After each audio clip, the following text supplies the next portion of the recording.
What is up, everybody? It's Jesse, and you are watching Comic Conversation. It's Tuesday again. Taco Tuesday, Talk Show Tuesday, Tequila Tuesday, Throwback Tuesday, I guess. Anyways, we're here. We got a show for you. It's the 53rd episode here. We got a lot to talk about. So things that come out are TV, movie news. So we're going to get into that. Of course, we have our list of books that we're going to be looking forward to for tomorrow. And this is actually T-3, I believe. So just a couple more episodes on Tuesdays. And then just so you guys remember, we're going to be moving over to Thursdays on the 31st. So enjoy this while it lasts. But hope you guys will make the time for us over on Thursdays as well. I'm really excited for that. I think that will be a very good spot for us. So looking forward to that. So we got some news for you tonight about Wonder Woman. Something dropped for Guardians today. Some cool Last Jedi news. Something happened with Netflix we're really excited to talk about, as well as the Deadpool verse. And what was the other thing we want to talk about? Oh, some of the hijinks with Marvel. We're going to get into that a little bit. Is it the 90s all over again?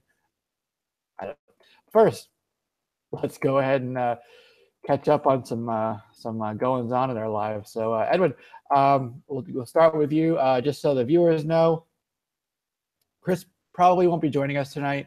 If he does, it will be later on. And then Justin should be here shortly. He is, I believe, picking up dog poop right now because he just got in the house. So that's funny. How's it going? It's going good, man. Going good. Really excited, man. Crossed 1,000 subs yesterday. Congrats. Yeah, appreciate it. It's still kind of in awe, thinking about it. Actually, one of the tips that I would like to definitely recommend to people who want to do a lot of YouTube stuff is collaborate. I mean, you're trying to do it all on your own. I'm not saying it can't be done, but for some people, it may be a slow growing process. But I did a lot of collaboration, just as well as you did. Not really with the intention of wanting to get subs, but really just to want to collaborate and get a little bit more involved in the community. And at the same time, it contributed to a lot more subs. So that was really, really exciting. Picked up a couple of keys, and actually whenever we get time today, I kind of found something out about CBCS today. I gave them a call and I kind of talked to their customer service a little bit, and would like to it's just a couple of real small topics, something that I didn't really know, but I'd definitely like to touch on that throughout the show if we have time. But sure. I know you guys saw on Facebook, man, I'm so happy about this. You're gonna show it? Yes. Yeah, man. Hey, I'm going to show it in my video too, but actually, I kid you not, just minutes prior to coming on your show here a few minutes ago, I decided that I'm going to go ahead and keep this. First appearance of Mr. Freeze, I'm going to slab it. I'm going to keep it. Reason being is I checked my GPA and this book continues to go up, man. It continues to go up. Even in this condition at 2.0, but once I get it slabbed, it's minimum $900 book. So nice. It's something that I think that it's going to continue to go up. Pretty soon. And I think it's just because of the rarity of these books, man. Like these books are hard to find. And I realized how delicate it was too, trying to read it. Let me just say this. It needs to be slabbed. It doesn't need to be out in the open for people just to flip through and stuff like that. It needs to be preserved. So and then at the same for the folks, hang on one second. For the folks who are naysayers against slabbing and CBCS, CGC, here is a perfect example of a reason to have a book encapsulated with the intention of flipping it, right? It's the preservation aspect of it. This is a perfect example of that.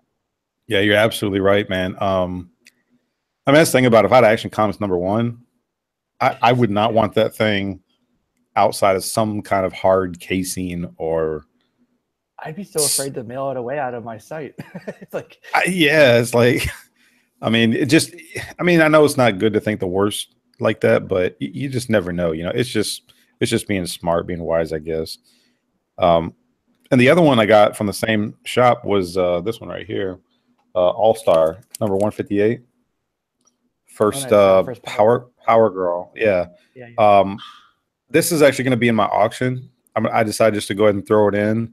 It needs to be pressed because it's really in rough shape right now. Excuse me, but I'm going to go ahead and throw this in my auction this Sunday. Okay. But other than that, not a whole lot. I mean, it's not like, it's not like in high grade. It's probably, once I get done pressing, it'll probably be like a 7.5 to an 8.0, somewhere around there. Yeah. I mean,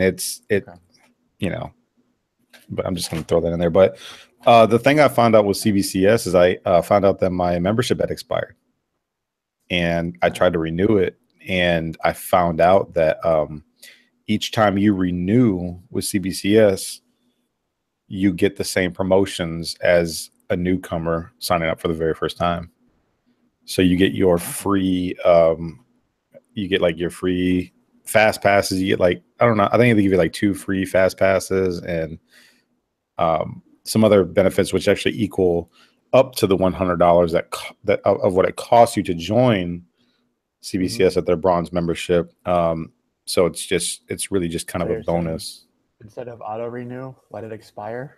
Yes. Well, no. He says no. I called him, and he says that even when you renew, you still get those same benefits. They're bidding on your book already.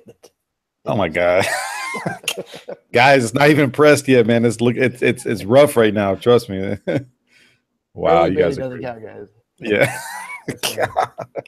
that's crazy. Yeah. But yeah, that's what I've been up to, bro. All right, that's cool. Very cool. All right, let me give a few shout outs here in the chat. As you can see, it's popping off already. So we got Comically Flawed, Adam's with us. AG Surfer just joined us with an $18.25 bid. Doom143 is here as well with a, he went out quite a few digits there. We'll round that up to 17.26. How about that? Amazing Murphinator's here as well. Glad to have you with us as well. I see Angel B is there. Jason Smith is with us as well. Nice to have you with us, Jason Smith. And I saw Blackpool earlier, I believe. He was one of the first. And NLC has been with us since about 3:30. He got here early. He just wanted to be first. I also saw really? Eddie S. And I also saw Jason. No, I already said Jason. Jeff Johnson. Jeff Johnson. Maya Jeffy J is with us. All right, cool. So we got a lot of people with us. And they're saying congrats to you. Yeah, I see that. It's hard to keep up with the chat, but thank you so much, guys. It's really awesome. Yeah, cool. All right. So my comic collecting life the past few days has been not too exciting. I've just been really busy with work. Haven't really done much. Ordered a couple things. Got the I posted it on Instagram. I got the Wonder Woman 26 SDCC, the foil cover with Gal Gadot on it. I don't know if I showed it last week. The days are kind of blending together for me. Yeah, I don't know if I got it last week or this week, but got that book, and that's kind of like the highlight of what I picked up sort of recently. So really cool to have gotten that. And that's pretty much it. I got a book coming in that I don't remember ordering, but I got like the tracking for it. So we'll see what it is. I don't remember it. Yeah, I don't know. Like that in the video in the near future. Whatever it is, it'll be a surprise. And we just had Mr. ExileState join us. So we're just doing some we're just doing some catching up. So, catching up? Yeah. What's going on with you, man? How have you been the past few days? Chilling. Good. Just hanging out. I've been bagging and boarding a whole bunch of books. That's about it. You training for the Olympic speed bagging competition? What's that? Speed bagging? You training for a speed bagging? Yeah. Yeah, man. That's a thing now. It always takes so much longer than you think it will. Yeah, it does. Because I'll spend that like half the time I'm like flipping through the books I'm putting in the bags and board. I'm like, oh yeah, well, wait a minute. Yeah. Hey Jesse, I think it's still stuck on me. Can you not have it where it's just presenting me? Oh, yeah. But you're the prettiest. Thanks. Did it go? Yeah, there it went. There we go. Okay. All right, cool. Jump right into it. What do you say? What do you say? The Jump first thing on on our it. list Do is, it. yeah, let's get down on it. Get down on it. That's a song, by the way. You didn't know. I'm not just being weird. Wonder Woman.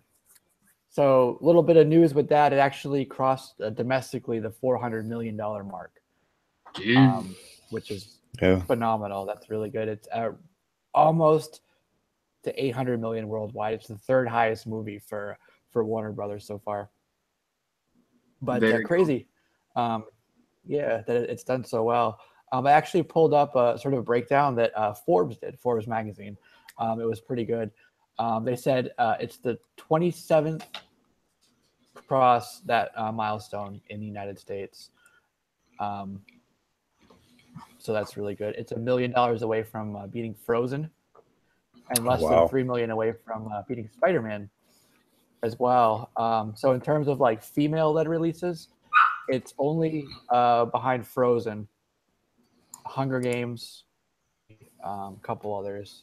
On there but is it still the top like female-directed ever or whatever? Yeah, so it goes on in the same article. It says, once it gets past Frozen, the Patty Jenkins pick will be the biggest domestic grosser ever with a female director. Oh, wow. It's the biggest global and domestic grosser with a female solo filmmaker at the helm. Gone way past like Twilight and everything. Mamma Mia, it's gone past that as well. So it is just out this far. It's still rocking the number. So nice. Yeah, I saw that it passed Suicide Squad. I think Suicide Squad ended around 775. Yeah, for international, right? Worldwide. Yeah. 775 million worldwide, yeah. And I think just like what you said, they're close to 800 million. And I will say it's definitely one of the things that DC has up on Marvel, because now Marvel will be trying to play catch up with a lead female superhero. Mm-hmm. Yeah, where they could have already beat it if they just did a Black Widow movie earlier. Black Widow, yeah. Yeah.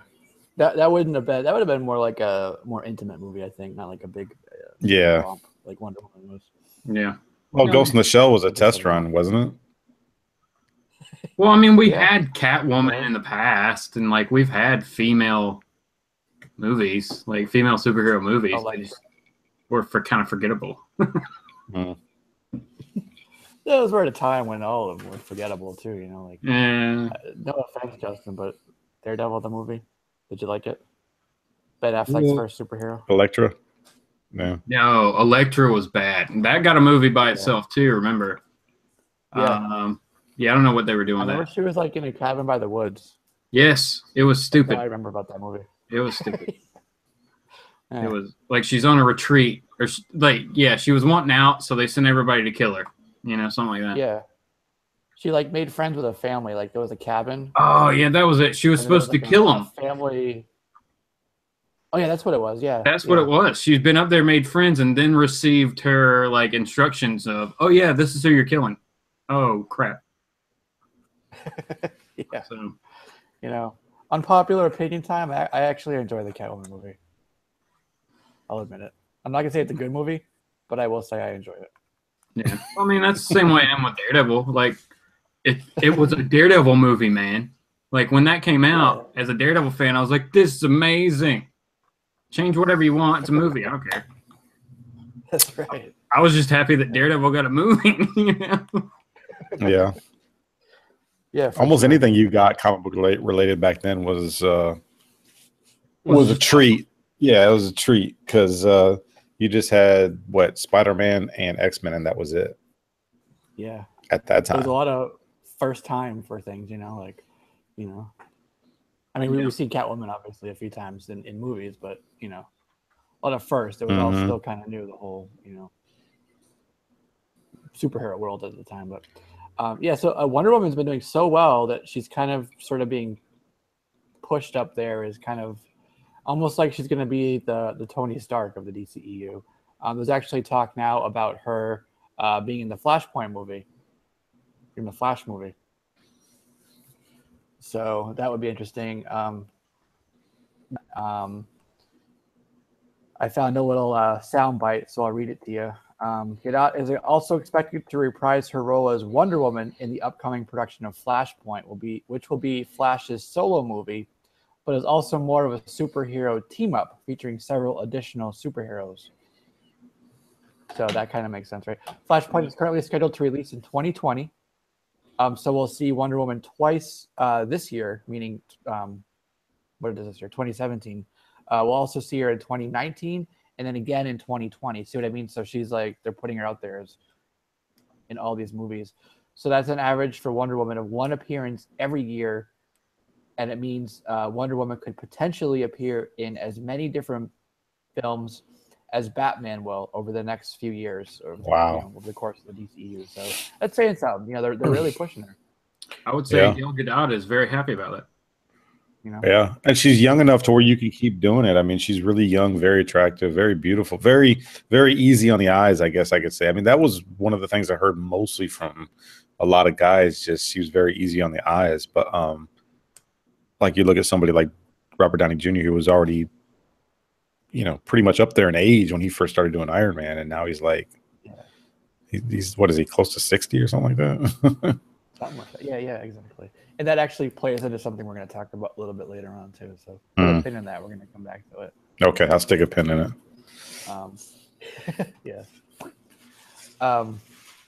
Yeah. So she's going to be in a lot of movies. I think that's pretty good. Yeah.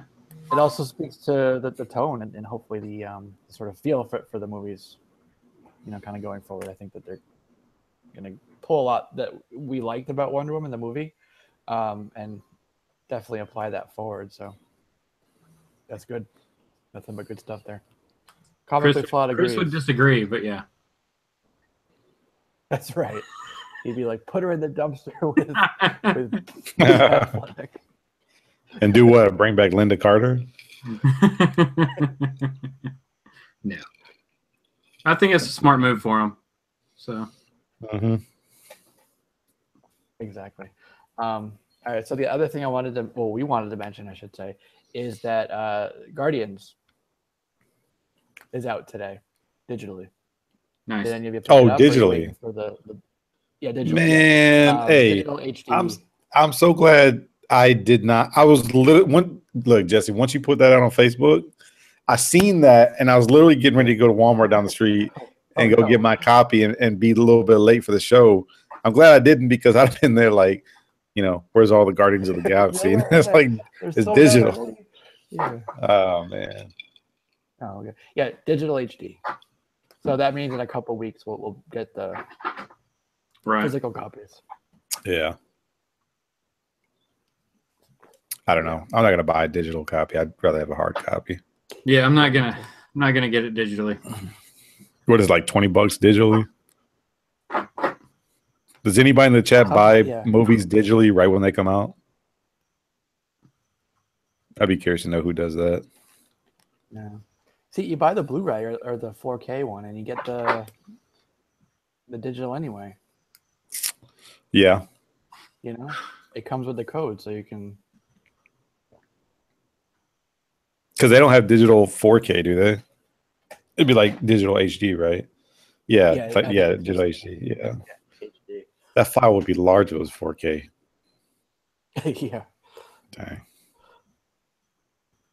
But I think Doom 143. He said guilty, so he may be somebody who buys. Well, Doom is in Hawaii too, right? Yep. Whoa. I see. He's getting the digital. I see. Okay. I'm not going to say what he's doing. Okay. But yeah. And what else do we have? I almost read your comment. I'm gonna read that out loud. AJ said he got Tombstone on digital. That's a great movie. Tombstone. That is a good movie. It is a great movie. That's one of those movies that, like, if it's on, you just get sucked in. You know? Yeah. It's like one of the best quotable movies ever. Yeah. Gomez got a Tombstone pizza.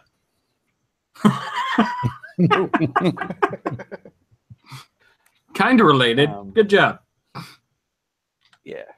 So we're talking about things coming out. So 10/17 is actually going to be the release. It's not official yet. It was just posted as the release date by I believe it was Best Buy. So it's going to be basically it's Adam West's final performance as Batman, and it's an animated show. And it's called Batman versus Two-Face, which is a sequel to Return of the Caped Crusader. So it takes place in the 1960s TV series world, right? It's got William Shatner, who is the voice of Two-Face. Julie Newmar's in there, Burt Ward, everybody, Catwoman, Robin. Wow. So this is going to be the last time that Adam West portrayed, even if just as a voice, but portrayed Batman. So right. Important there. Oh yeah, no, it's really cool they were able to get that one finished also. I mean, because he probably did the voice and everything for it, just a few months before he passed away, Yeah. Do you guys still watch the Batman TV series from the 60s? Sometimes, yeah, when it's on. Is that something you guys could actually sit down and enjoy, or? Yeah. Yeah. I like it in all its campiness. Oh yeah. It's so ridiculous, and it's like the whole situations are ridiculous, and then you got yeah, they're just like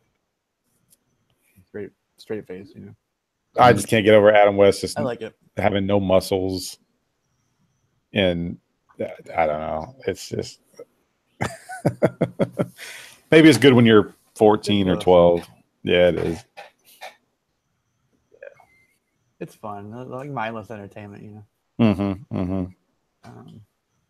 But flying sharks, bat. I was waiting for somebody to say that. AG Surfer beat everybody to the punch. Holy flying sharks, Batman. Good one, AG. I've only actually seen the movie, the Batman, TV show movie a couple times versus like the TV show. I've probably seen all those episodes a bazillion times at this point, Yeah. If you haven't seen the flying shark, go to YouTube and look up the flying shark clip. Yeah, I bought that it was for like $5 at Best Buy one day. I was just going through like one of the cheap bins, and it was there, so I said, why not? Yeah, might as well. Amazing Murphinator says that Adam West got laid a lot. That's what I hear. He was very active on set. He was very active. Oh man. Like in his dressing room, or wow. Like when you're a celebrity, I'm pretty sure there's all kinds of things that's right you do that you wouldn't even think you do, It was the 60s. Plus, I mean, think of the time period though. Yeah. There was a lot of free love going on. Yeah, exactly. So I was gonna say free love, yep. But one of the things I'm wondering is, does anybody in the chat have Adam West's signature? Or Burt Ward? He was actually, I'm not sure how active he was on the con season and the con scene, prior to 10 years ago, but I know lately he was active at the cons. I think it was about $100 a signature, something like that. Jeff Johnson says he's got it. I've heard like so many stories about like him and like interacting with the fans, and like I maybe out of like 100 things I read one, like not even like bad story, just like he was like tired or something because it was the end of the day, you know what I mean? But there was nothing ever about him being like unappreciative of his fans or like, rude or anything like that. So yeah. So there's that. One thing that I did add to the description, which wasn't on the list, it kind of broke this afternoon, but Milla Jovovich, who has kind of cut her teeth with a lot of these movies like Resident Evil, Ultraviolet, she is going to be the Blood Queen in the Hellboy reboot, Rise of the Blood Queen. So it'll be her kind of against David Harbour, who was supposed to be Hellboy. So that's a good choice, I think. Yeah, her, Hellboy wasn't that bad. It's kind of her like villain sort of role, I guess. Yeah, but she's trying to switch it up. That might be a tough thing to do because as soon as you see her, you think Resident Evil or Fifth Element, or she's always kind of the heroine. Yeah. This time she's the villain. So maybe that's her attempt to try to get people to picture her of doing something else. Maybe. I mean, that right there just ups the percentage a large amount of getting me to go see it. So. Oh, okay. So you couldn't take another Resident Evil film? Huh? You couldn't take another Resident Evil film? No, I mean they were okay, but I got to the point with those where I was just waiting for DVD or waiting for it to be like after like the third one. I was like, I'll watch it, but not in the theater. But I mean, if she's gonna be in Hellboy, sure, I'll go see it. Yeah, absolutely. I like MIlla. I'm a Jovovich fan. I had her album back in the day. Don't go listen to it. It's not worth it. Clearly, you're more of a fan than I am. Oh man, we talked about it a couple times in the past, but I think that there's not a release date just yet for that movie. It's going to be a few years out. They're still putting the cast together, so we just barely got the David Harbour news like a month or two back. So yeah, Comically Flawed said waiting for the Saturday TNT Resident Evil marathon is the only way he's going to watch it. That's going to be a long marathon. I feel you. That's it's a lot of movies. Yeah, but Resident Evil, you can get like all those in the Walmart bin also. So that's one of those. At a good price too. You can get for $10 or something. Yep, that's a heck of a deal.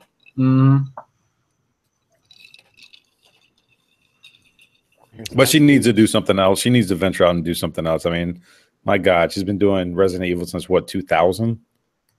A long time.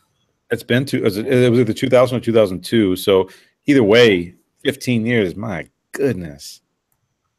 Ooh. And they say there's already a reboot of the franchise in the works, not starring her. Right.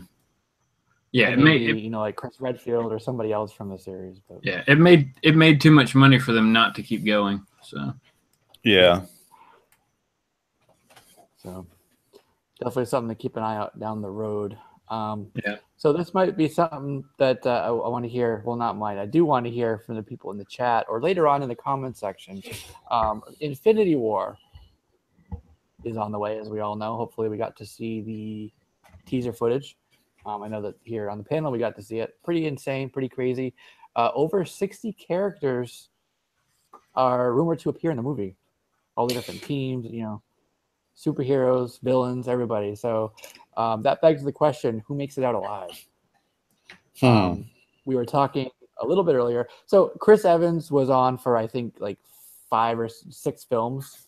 It kind of got like when they broke Infinity War from Part 1, Part 2 to Infinity War, and we're speculating Infinity Gauntlet, technically 2 different movies. They kind of had to redo things. So I think he re-upped for a few more movies, which tells me he's going to survive, right?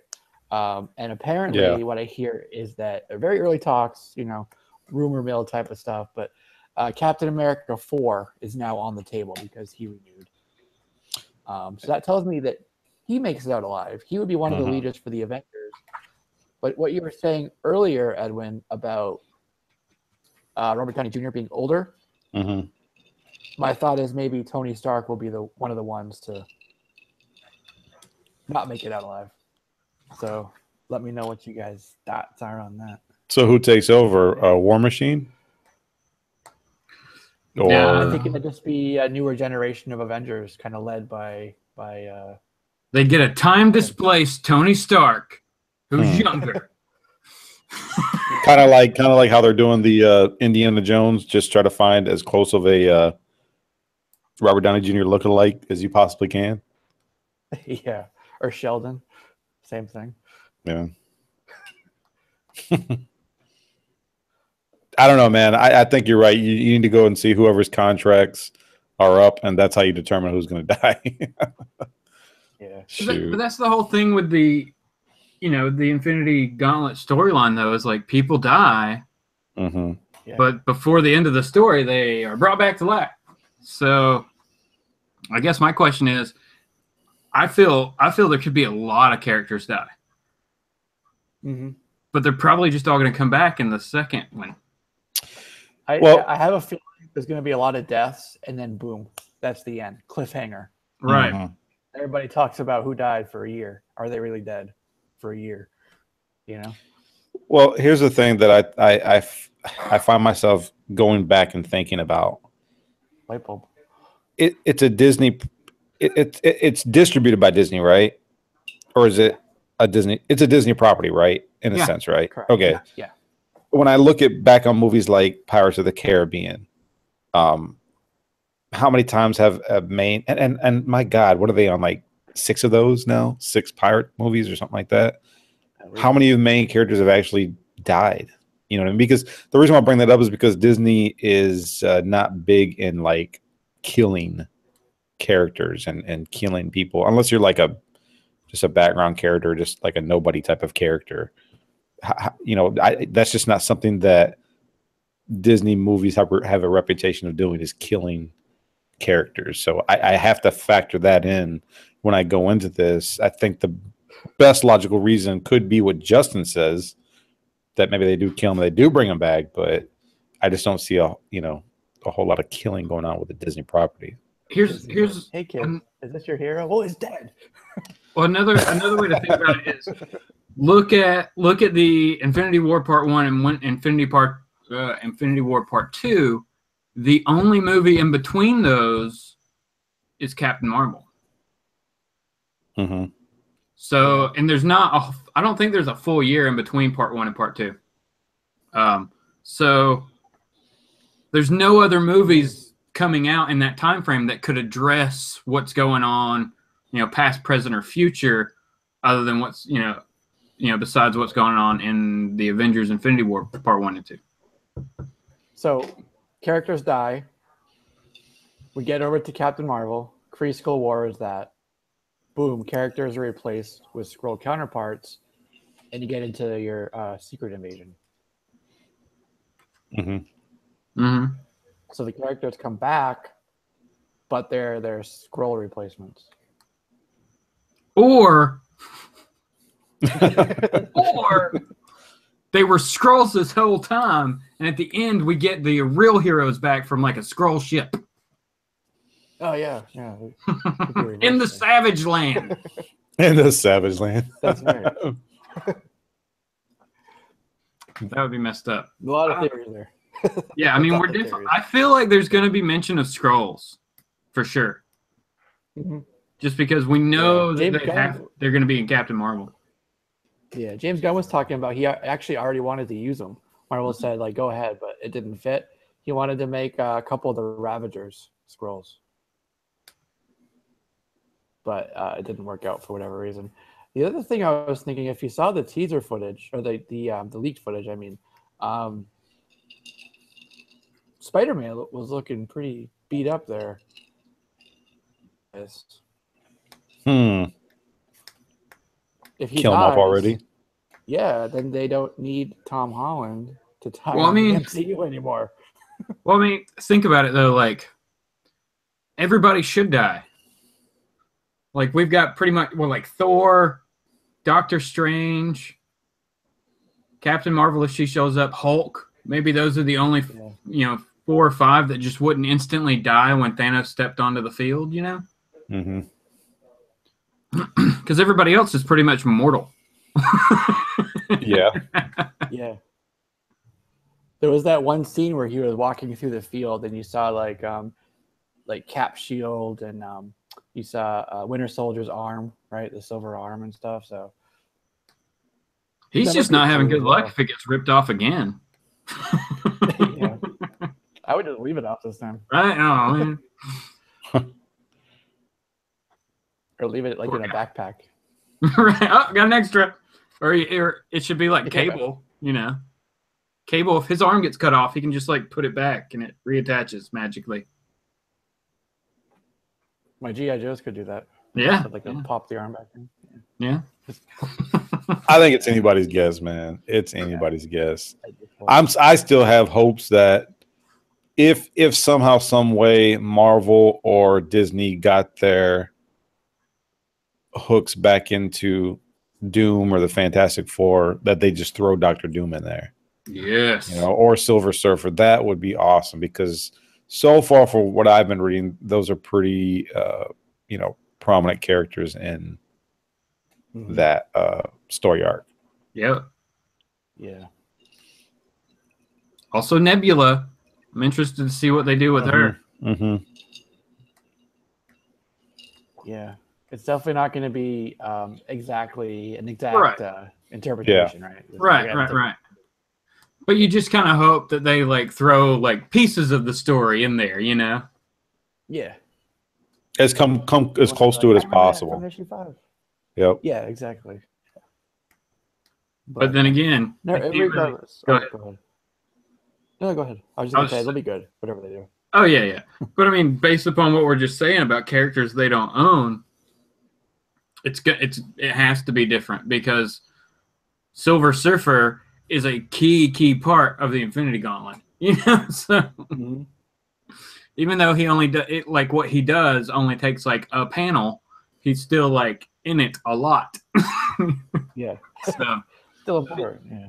Right. Just seeing how they're going to change that up and what characters are going to take what roles against Thanos and how they do it, I think is going to be the cool part. Yeah.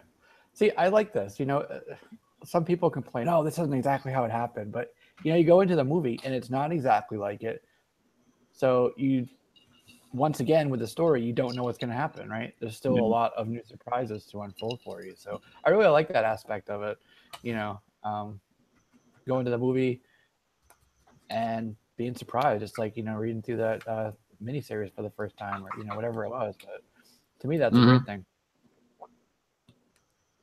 Yep. So, yeah. So let's go ahead and move on to the next thing, since we're just guessing who dies at this point.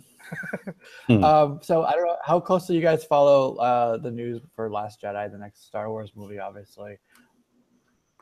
Released their new set for some of the vehicles that you can purchase. And they give us a really good look at some of the new things that we're going to see. There's a Kylo Ren's TIE Fighter. It's called a Silencer. That's a pretty cool name for it. There's a cool transport pod for the Resistance. There's a new heavy Scout Walker for the First Order that looks pretty badass, and a heavy Assault Walker as well. It looks really cool. And then you get to see a Star Destroyer for the First Order, one of the big giant triangle ships. Nice. So it looks pretty cool. Yeah, so it gives you a little bit of a look into it, and seeing those where they fit into what little we know about the plot and stuff. But if you haven't seen them, I do have them up on my my Google Plus page. I made a little gallery for that in one post. But especially check out the TIE Fighter for Kylo. It looks pretty badass, and some of the stuff looks really updated as well. Like some of the walkers and stuff, the way they have where the driver sits, the tank driver and stuff. Looks really cool. Nice. I like it. Nice. Yeah, I can see that. I mean, each trilogy franchise has, even the Stormtroopers has evolved, because even in the first three, weren't their eyes pointy, triangular, and then they went down or something like that. And then the ones the middle three, their eyes were bigger, and then now with this one, it was just the tubes on their masks were just a little more rounded off and a little more modern look. Yeah, so they've definitely evolved with each trilogy. Yeah, and you get new ones each time too, like Death Troopers and Shore Troopers, and the Inferno Squad. A lot of cool stuff there. And then we talked about, we already talked about that guy, Benicio del Toro's character. Wait, did we find out? Oh yeah. Yeah. I mean, it's still a theory, but I was telling you guys about Ransom Casterfield from Bloodlines and her tie to Princess Leia.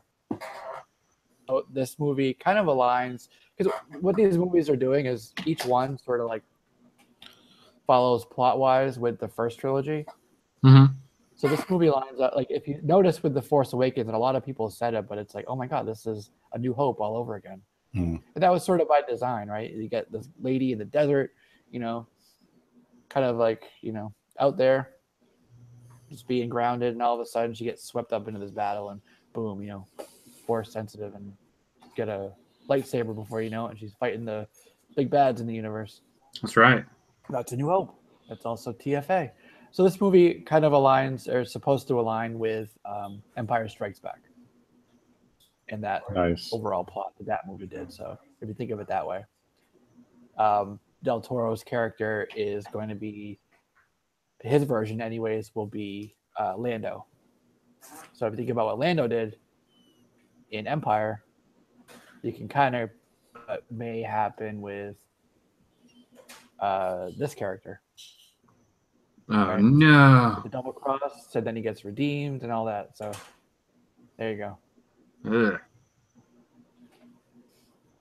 That doesn't sound good for the Skywalker clan. Yeah. But gets redeemed at the end. Yeah, but normally you kill a whole bunch of people before you get redeemed. True.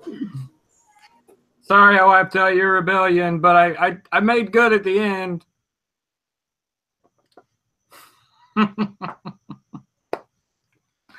It happens. What can you do? Jesse had to run away. So. What the heck? Okay. Yeah, I don't know. I don't have much of an opinion on Star Wars. Like, I'm not that deep into it. I just watch pretty much whatever I see on the big screen. Yeah. I love what I see. I'm just not a hardcore fan. That's all. No, I'm with you. That's how I've been with it too. Yeah. So. I mean, I tried to sit down and watch Clone Wars. I think I watched the first 5, and it's the 5 episodes. It's good stuff, but you know, my God, how many Clone Wars episodes are there? Probably like several 200 seasons. So. Yeah. So. And then there's like Clone Wars, and I think then there's Star Wars Rebels. Isn't that a show too? Yeah. That's a great show. There's that. If you're a Star Wars fan, watch that. Yeah, it's like how, you know, Justin is into Thor, or you know, I'm into Teenage Mutant Ninja Turtles. Like each one has an entire world or universe that you can just delve into. Right.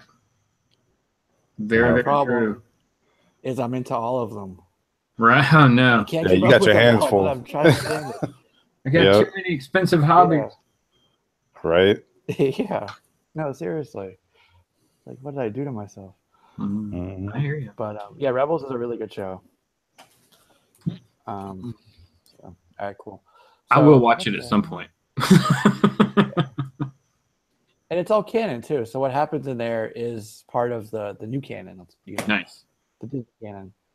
So, and they did introduce it's a Bendu. It's an older, really ancient sort of neutral but somebody who was able to use the Force. So they've introduced that whole aspect into the world, play a little bit into the new movie with kind of where Luke's mindset is right now. Right? Dark, not quite light. He's somewhere in the middle, right? Sort of that whole, you know, the Buddhist thing with the black and the white. Yeah. It all makes one happy circle. That's kind of where he is right now. But let's go ahead and move on, because I know you guys don't seem like you're big Star Wars fans. But I'm going to keep talking about it when the news comes out. Yeah, because I'm excited. Star Wars. When's that? December? Yep, December. December. So they're packing it all in. Happened. Huh? Sorry, I was November, December.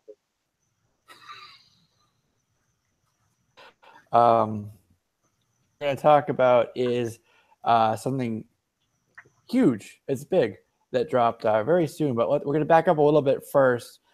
Disney today announced that they're pulling or are going to be pulling all of their movies from Netflix and starting their own streaming service that they're going to have all of it on through them. They had a stake in a company, a streaming company. They're buying like the next like 42% of it. So they basically own that company. So a lot of things happen, you know, people sort of reposition. So what Netflix did was they're like, shit, well, you know, the licensing deal that we have with Marvel has been great. We've been able to do all these superheroes. Now we got, you know, Defenders coming up.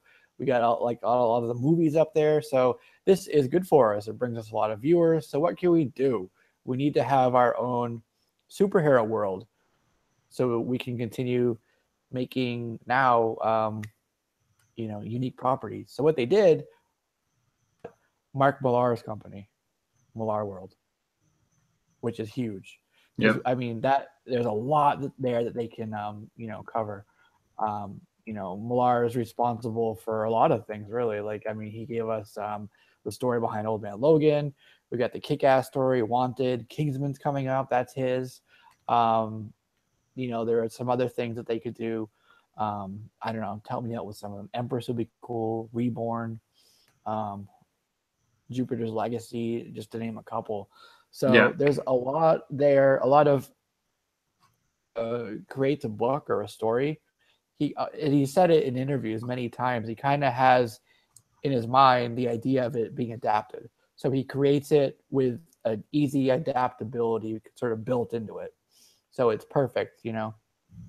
His stuff is done, you know, really, really well. So I think that it's perfect. And then you can kind of flip it around as well, you know. Not only is he going to be giving the Netflix, but what does Netflix have that Mark can turn into a comic books? For example, like Stranger Things, Sense8, you know, hell, even Narcos. They could so easily do Starlight, that Image series from last year before. It was a mini series, but that you could adapt super easily. Yeah. You're talking about Millarworld or Millarworld? Yeah. Yeah. Jackie said Nemesis. That's a good one as well. The other one I was trying to think of was Superior. That would be great too. Yeah. Does Huck. are we talking about Mark Millar? Yes. Yeah. Okay, the reason why I asked is because wasn't that part of the reason why Greg Capullo did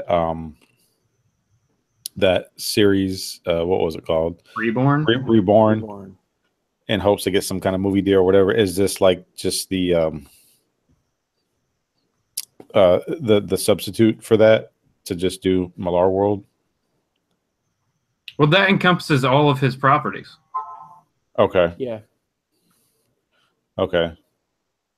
Because I know they were shooting for a movie deal and they didn't get it. So now it's. I mean, I would assume this came up way after. Yeah. You know. Okay. Yeah. Now, I mean, that would be, if it was up to me, that would be one of the first ones for them to adapt. Yeah. But I know Netflix, you know, they're going to be looking to go hard on, you know, some of this. You know, Chrononauts. Chrononauts would be interesting. Yeah, that would be a fun one. I mean, I don't know how many properties Mark Millar, you know, owns. A lot. Is it a lot? Yeah. Is it all Image related or most of it? Yeah, it's all his. Yeah, it's all indie stuff. Okay. Yeah, it's all owned by him and his company and his wife. But like I was saying before, I think he has stepped away. But he makes these from the get go with the idea of them being adapted in mind. So it's kind of like, oh, really? You know, ready made for a show or a movie. Yeah. So okay. That's why a lot of his stuff ends up getting picked up because, you know, people are reading like, oh, well, this looks like it could be a movie. Well, lo and behold, he kind of had that in the mind from the start. Okay, well, there's like a news update on his website that says this is from the end of April, so we're a little away from it, but that Stallone was being eyed for Starlight. Stallone? That would work. He's old. Yeah. Yeah. Starhawk, now Starlight. I see what he's doing. Yeah, for sure. That'll be good. Yeah. I mean, yeah, I think it's a good move for Netflix, especially because you would think this would almost signify that we're going to lose the Netflix properties that they currently have. You know? Yeah. Like Yeah. Disney would pull them over to theirs, just let the contracts or whatever run out, and then recast or whatever they got to do for their own streaming service. Exactly right. And this is like ready-made, superhero world, ready to go. Yep. So this is perfect. And honestly, I wouldn't be surprised if they pick up a couple more like smaller indies along the way. Oh yeah. They're stable of properties. Everybody at Image is throwing their ideas to Netflix as fast as they can, I'm sure. Yeah, it's probably smart. Yeah, it's probably smart. You could probably do a lot more for your characters on a small screen versus one movie every 2 years. Well, you have so much more time. If you get a series, you have so much more time to actually develop the story and the characters, Yeah. Mm-hmm. Versus 2 hours of, here's everything. Mm-hmm. Exactly. I think that Millar could do a Stranger Things comic book now. I think that'd be great. Oh yeah. It worked on Paper Girls. That whole genre is, a lot of people love it. So to have that translate now over, now there's a publishing house involved, so it'll be a lot easier for that to happen. I mean, yeah, that would be smart too for Netflix to kind of align themselves like that, because they do have so many of their original series or original movies and things like that then they could opt into comic form. So yeah, for sure. Like Bright, the movie coming up with Will Smith. Yes, that sounds like it would be a pretty cool comic book, right? Yeah. Modern day, street level. What were we saying? What was the movie with Denzel? Training Day. Yeah. Training Day with orcs. Right. Come on. You can't tell me that wouldn't be a cool comic. Yeah, no, that one looks really cool. I'm excited for that one. Yeah, absolutely. So Jack Yo, Disney better open up the vault. Comically Flawed says, please finally give me a Lazarus and Southern Bastard show. Jeff Johnson says, this will be a great time for Valiant to pitch Bloodshot to Netflix.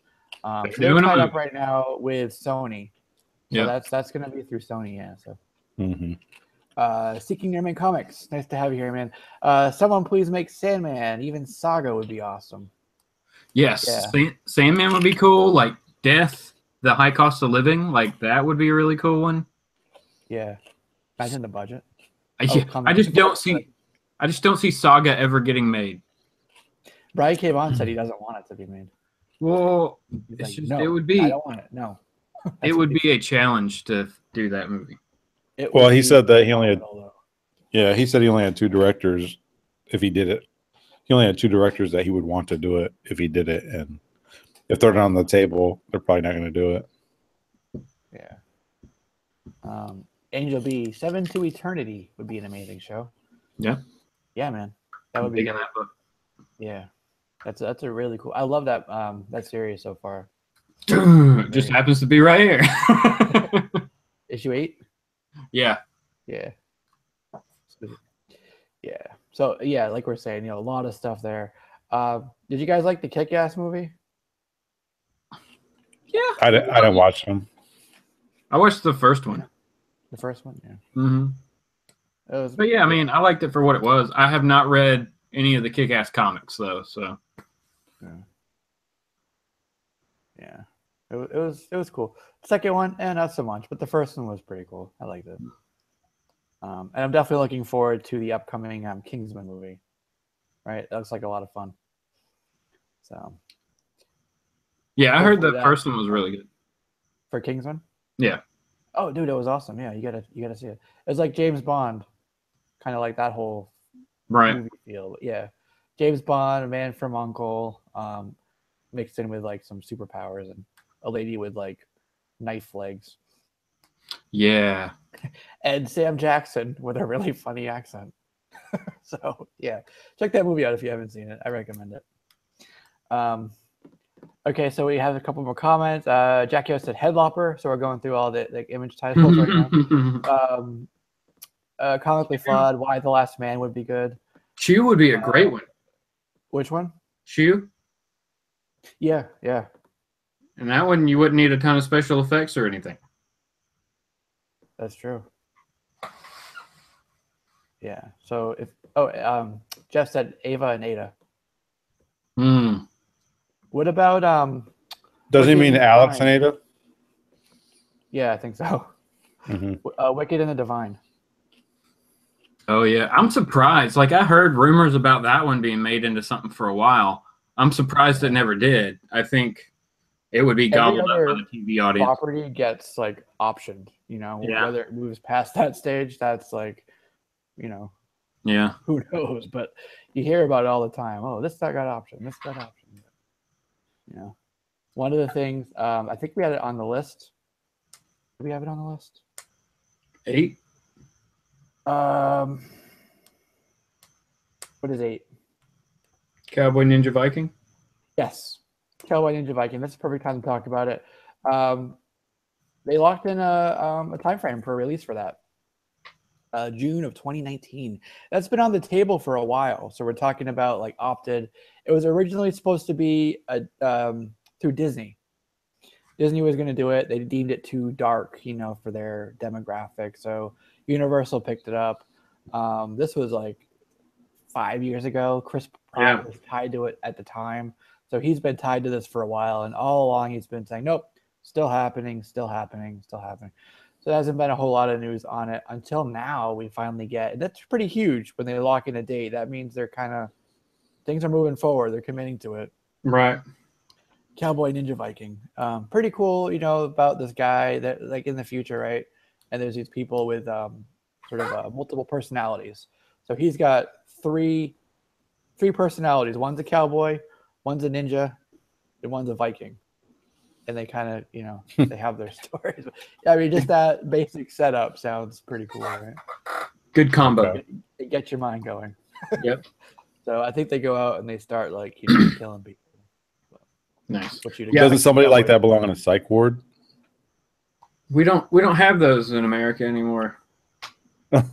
Yeah. No, I don't know. I didn't know that was the premise of the book, that he had like split personality or something like that. I had no clue other than the title of the book what it was about. Yeah, there's a bunch of them. They have multiple personality disorders. They were all kind of pulled together for some experiments. Nice. Well, maybe if that's successful, maybe then we'll finally get a Moon Knight. There you go. Yeah. That's a good point. Yeah. Yeah. I'm still trying to wrap my head around that cowboy, Viking, ninja. It's like Sybil. Yeah. There was quite a few volumes for it. I think it went up to like 6 or 7. Yeah, but the first appearance for him is in something else prior to that.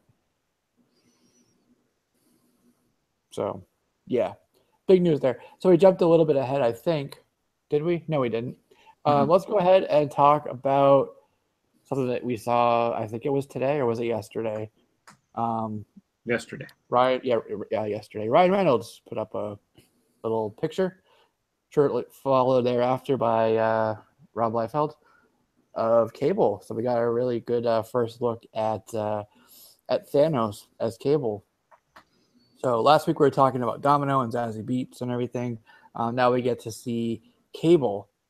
I think he looks pretty cool. I know a lot of people are like, well, he needs to be more, jacked, more bulky to be Cable. Mm-hmm. But I don't know. I feel like he'll pull it off pretty well. He's got the arm, looks really cool. The eye glow.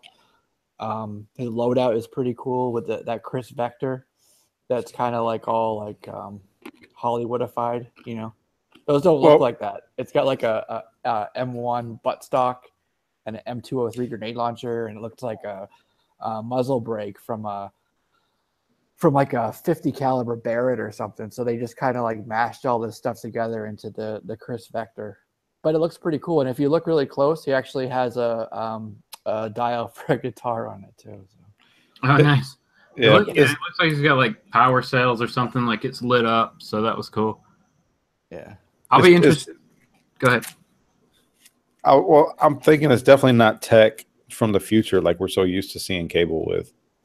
like those big old guns with you know, Well, the rectangular size barrel and That like glows blue at the end, right? it's probably Not still Cowboy. future tech. It's just realistic future tech. oh, okay. I mean, it doesn't Yeah. look Terminator 2-ish or anything like that. Terminator-ish. Yeah, but Look I how like they, the like. look how they did the what are they called from Logan? The guys, the mercenaries. Yeah. I can't remember their name. Mm-hmm. The group that were all like, Oh yeah. Yeah. Oh, you guys know. They were weren't nice. the purifiers. No, it starts with an R. I don't know. Anyways, those guys. So in the comics, they had like different appendages and stuff, but some of them had like instead of legs, they had like tank tracks and stuff for legs, you know, or like Yeah. instead of arms, they had machine guns. Yeah, so they were like really like crazy, you know, done up. But in there, they just had like prosthetic arms or like Right. enhanced vision or something. So it's a much more reverse. Thank you. Yeah. Reverse. Much more. I'm using air quotes here. Realistic look to them. So I think that's kind of that same idea. They're applying it to Cable. For me, it works. Yeah, and like his arm and even the metal going up his neck, it looks like they're gonna keep that he's got the techno organic virus. yeah. Slowly turning him into metal. That's right. So, The other Well, I thing- like what JJ says. He's like he doesn't have enough pouches, and you would have to think that. Okay, so you would have to think that Ryan Reynolds would reference that in the movie. Yeah. He's got to. Yeah. or it'll be really funny if they never show Cable's feet. Like he's always running like behind something that's like a foot tall, or he's standing behind something, so you just never get to see his feet. A little wall. Well, let me touch on this real quick because here's the problem that I had with the way Cable looks, and this is the only thing that really stood out was Brolin's head is too big for that body. Like That's the the ego? no, like you look at the picture, his head is freaking huge, and his body's too slim, too slender, and you need to have a more bulky body frame to match the size of his head. That's just my opinion. That's why I was kind of thrown off a little bit. And that's because when you look at his head really just stands out, and then you're like, dang, he's slim. So you need you need him to kind of get his swole on so that he can match the dimension, the size of his head. Yeah. They might puff him up a little in post production, who knows? Never know. What you also mentioned though is he does have the teddy bear. Yes. Yeah. The So teddy bear. Does that imply Hope Summers? she's Messiah got to be complex? somewhere. Yeah. That would be a cool tie-in. Or if he's like, hurry up, wait, I got to go get Hope or something like that at some point. Mm-hmm. I'm gonna claim that one because the day that I saw Logan, I'm like, they got to do. We talked about it on the show, like when that came out, which was when did Logan come out? Earlier this year. Yeah. It was March. Yeah. I think so, yeah. And we were talking about them doing Messiah Complex as a plot point and a way to bring Cable back and this and that. So this is a good indication that we were correct. Dun, dun, dun. So Yeah. really what you guys are saying is go now and get as many first appearance of Hope Summers as you can. Yeah. Get Uncanny X-Men number 205, the J. Scott Campbell variant for it. Uncanny? That's my recommendation. Yeah. 205? Okay. Yep. 205. Everybody write that down. Yeah. Part of the Messiah Complex. Okay. Get that whole story, really. It's a pretty cool story. I'm thinking of X-Men because Uncanny, the first X-Men. series. Okay, yeah. yeah. Not Uncanny. Yeah. Uncanny 205 would be like super Yeah. early. Yeah. Yeah. I'd be like, Yeah. Okay. Hope was X-Men introduced 205. before Sinister. Okay. Right? Talk about a time loop. Dang. J. Scott Campbell was super young when he did that cover. Yeah, like 15. So, yeah, my bad, guys. I misspoke. It's X-Men 205. All those X-Men books. Haha. So Gomez many, says he hopes he can find that issue. Oh, bum. Nice one. So yeah, that takes place right after Decimation, basically, right when Scarlet Witch said no more mutants and pretty much House of killed off M, all the M mutants. fun Yeah. stuff all started. Yeah, and that started that was sort of the catalyst for so many events through through Marvel, like every year multiple, and it started off with a couple and then more and more and more with the events, but that was really, and especially Decimation, which was right before House of M, kind of the start of that. That's when Jack of Hearts walked into Avengers Mansion and blew it up. So yeah, run out there, kids, and get your X-Men 205s if you can afford it. So Why is it so expensive? well, especially the Campbell. That's always been up there, sort of. Oh. I mean, if you look at GPA, I guess, I don't know the exact numbers, but I would imagine it went up and there's been a big dip. And now, based on this, I'm sure it's going up quite a bit as well. So, Angel B says Uncanny 493 has her and Cable on the cover. Yeah, I would just bank on her first appearance just because she's a female character, and not too many female characters do that great. We've had this discussion before, but we don't need a recap on it. But I would definitely just shoot for her because isn't her first appearance also her first cover appearance? I believe so. Hope Summers. Yeah. And I mean, she's a kid too, so well, actually, I can't say that. I was just say they can't kill her off, but I mean, they killed a lot of kids in Logan, so never mind. Yeah. So I wonder if it will truly be Hope, or if they'll replace Hope with Laura Kinney. That could be a way to bring her back as well. Just spitballing, just thinking out loud. Yeah. Could happen. Yeah, but probably won't. So let's move on then. So I think that we cool. We got that. So, hopefully we'll see more. I know it won't be for this movie, but more images in the near future for some of the other X-Force members as well. That movie's coming, so hopefully we'll get to see them eventually in the near future.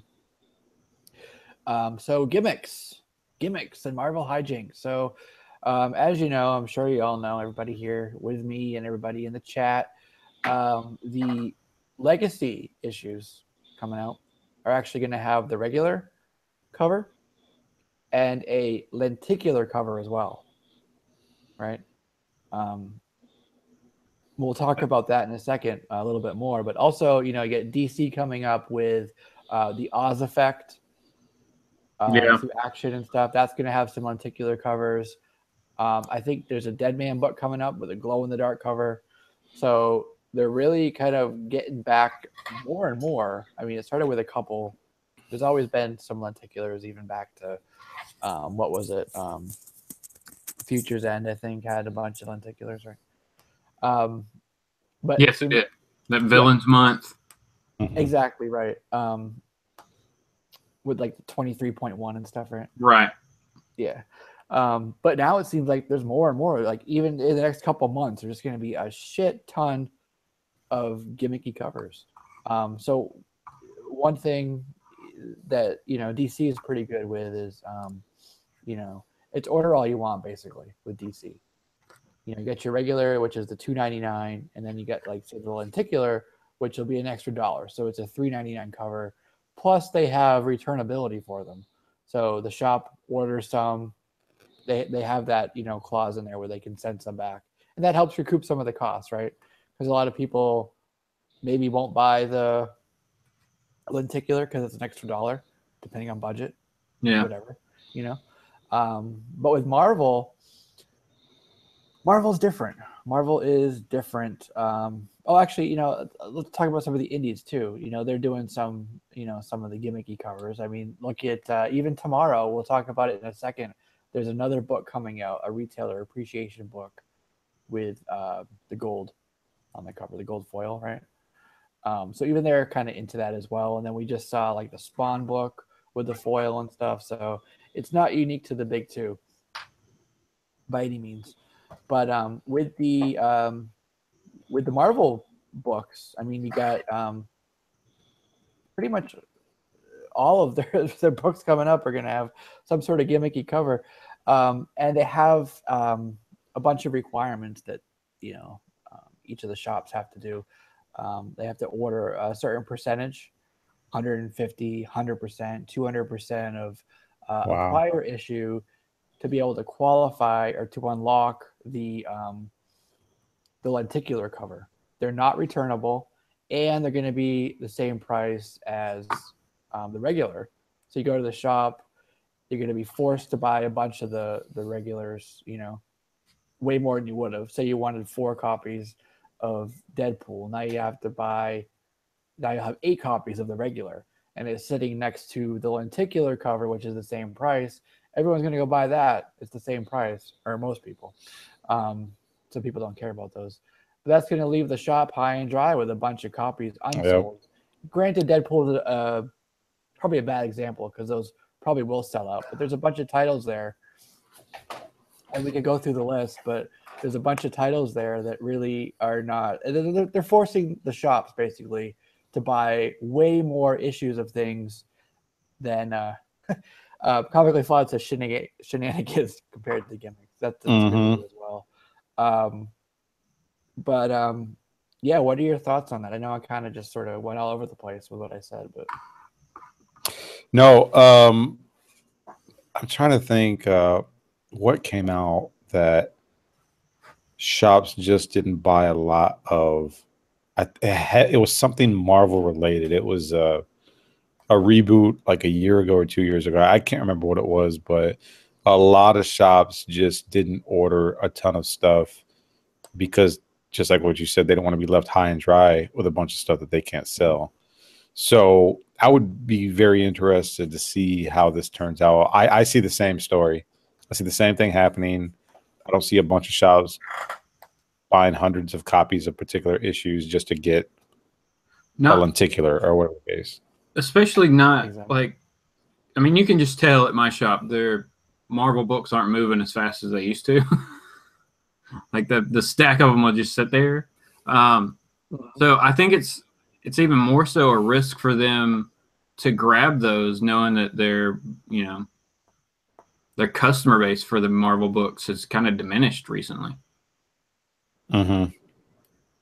I mean, I know that just watching everybody's haul videos, people are picking up a lot fewer Marvel books than they used to.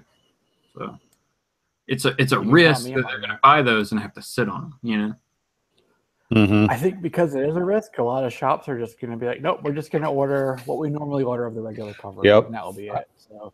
Yep, I see that happening. I mean, I'm all for the gimmicky covers. From being a child of the 90s, I love that stuff. Yeah.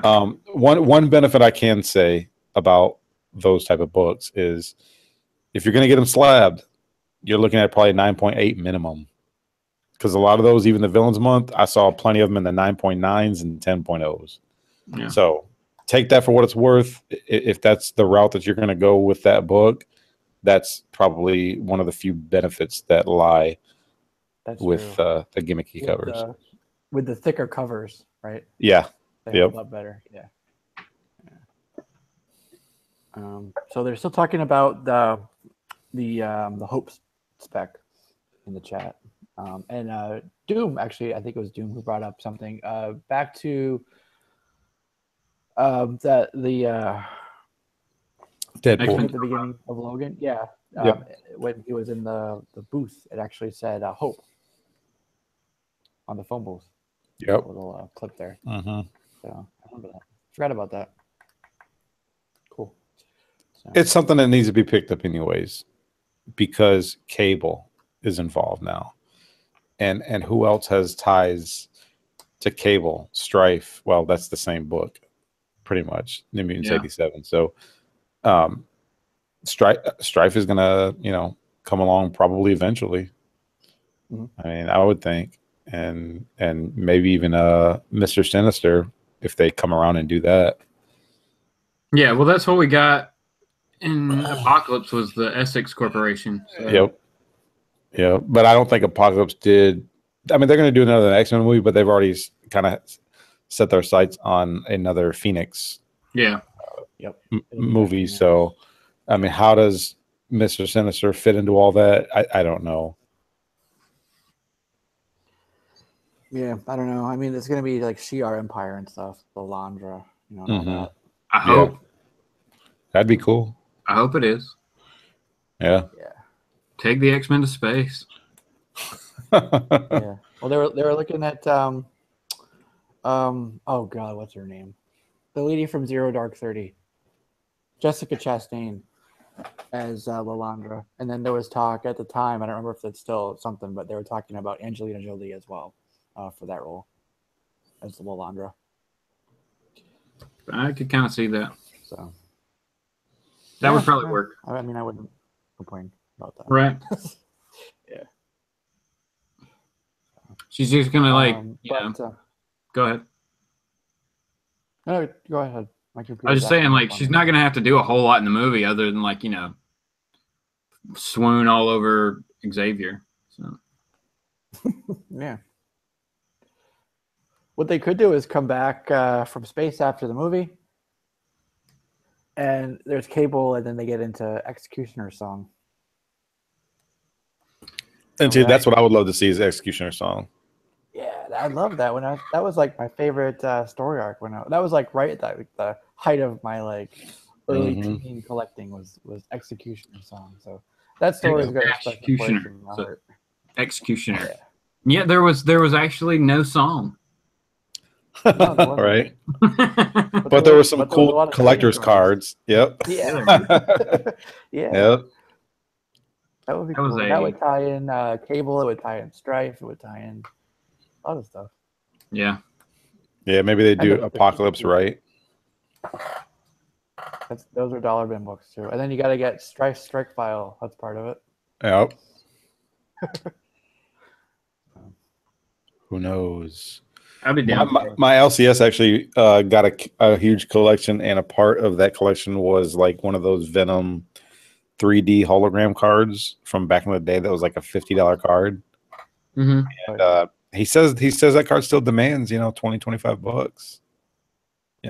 20 years later, I was like, wow. I picked up a couple recently, some of the Marvel Masterpiece cards, but yeah, I remember you told us that. Yeah. It's just fun to look at again, Nowadays, it's so easy. You don't have to like run around buying packs and hoping to God you don't get doubles. You can just buy the whole set, be done with right. it. And if you're right, you can get somebody to pay you just to take them from them. That's right. Yeah. I'd laugh at somebody's face who wanted 90s prices for those cards. No, you can still pretty much buy like a set of them for not bad, like very affordable price. Mm-hmm. Yeah. So I was looking at the list here. Shops would have to order 175% of Mighty Thor 19 qualify for the Thor 700 lenticular cover. Holy crap! That's ridiculous. That is not going to happen. I don't think so either. That's what I'm saying. Yeah, 150% of Iceman 3 qualify for Iceman 6. It's going to be just what you guys said. Those shops that have customers that like the Thors and like the Icemans and all that stuff, those shops are going to order those extras. But other shops, I just don't see it. It wouldn't be wise. If I owned an LCS, I wouldn't do it. Nah. I'm just wondering though, like, what is the markup on those books going to be? Mm-hmm.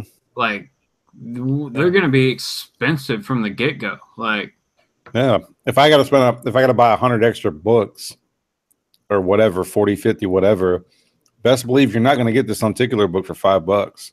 No, you're It's going to probably be looking at 50. $100. That's the only way they're going to recoup the cost from all those books that will be. Mhm. Oh my They're going to god. throw it on eBay probably before they even get it. Mm-hmm. Yeah, exactly. They probably would never actually hit the store floor. You know, that stinks for us. You know. Yeah, but you know, all you have to do is blame Marvel for that crap.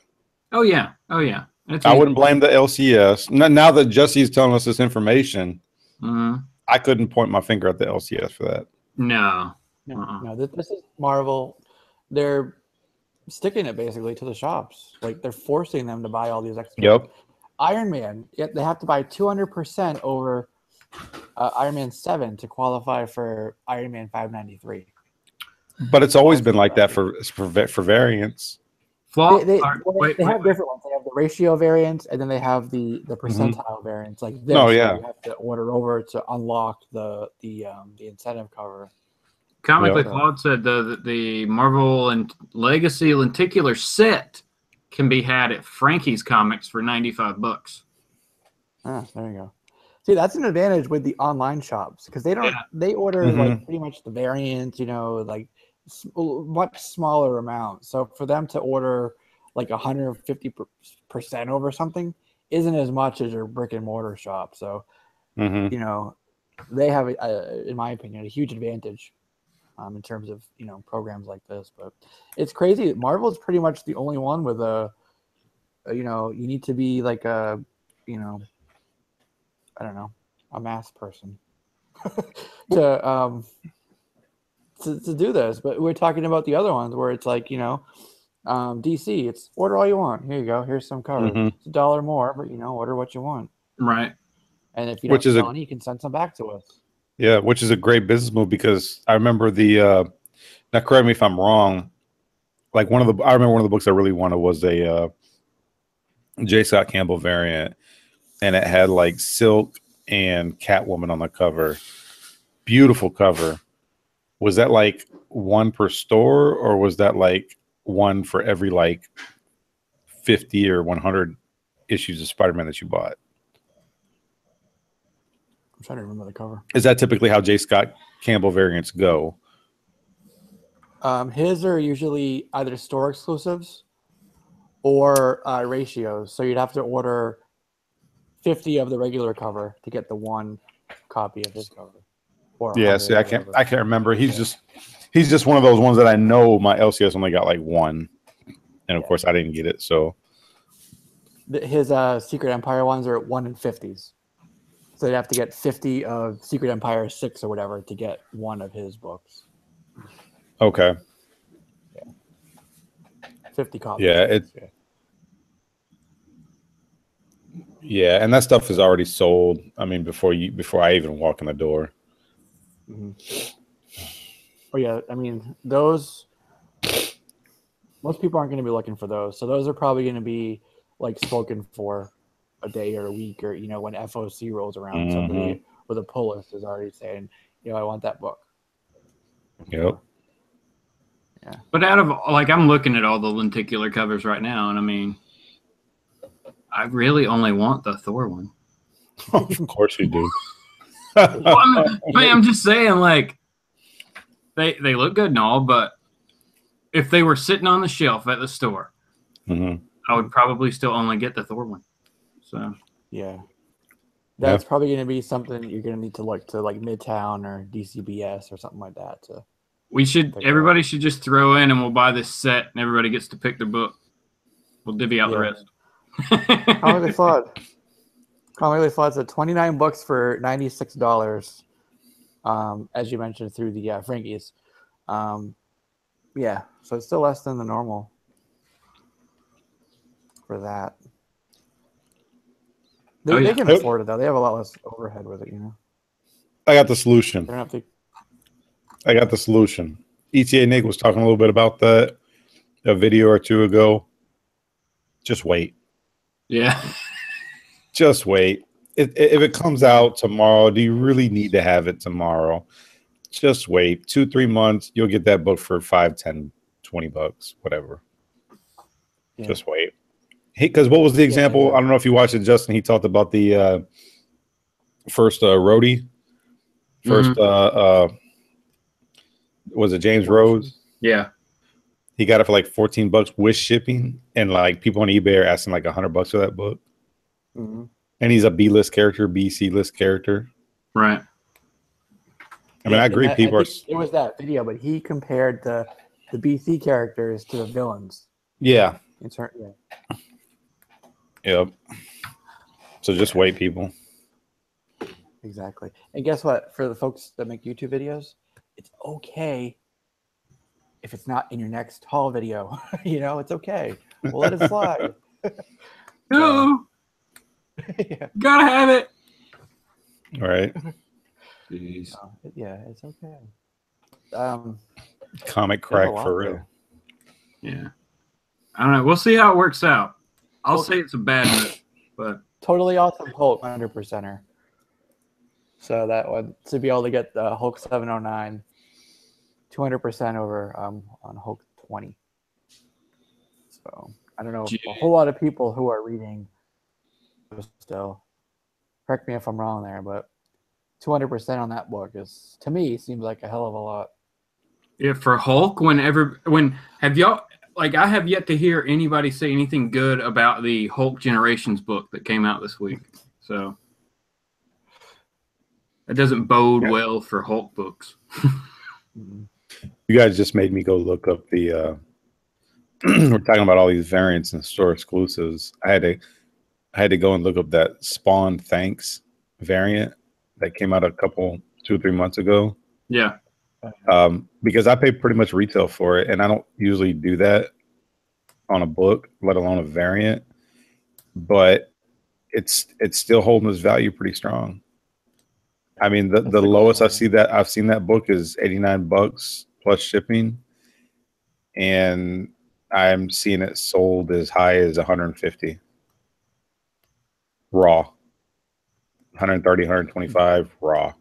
So that's probably an exception. So it's holding. Yeah, to variants that to variants that drop in price after a little while. So it's definitely something to think about. True. Yeah. So like that happened, you know, with some of the 1 in 1000s or like 2000s. There was a couple of those for like Venom. Issues. I know. Yeah, exactly. So McFarlane you have it like cover. up on like Midtown. It's like $1,275, right? 3 months later, you look on eBay and it's like $400. And I know that's still a lot of money, but if you think about the percentage of what that is to $1,275 when it was first bought, that's a big drop. You know? Yeah, it's a big drop. So much harder to throw down like large sums of money for like more modern books than an older book, you know?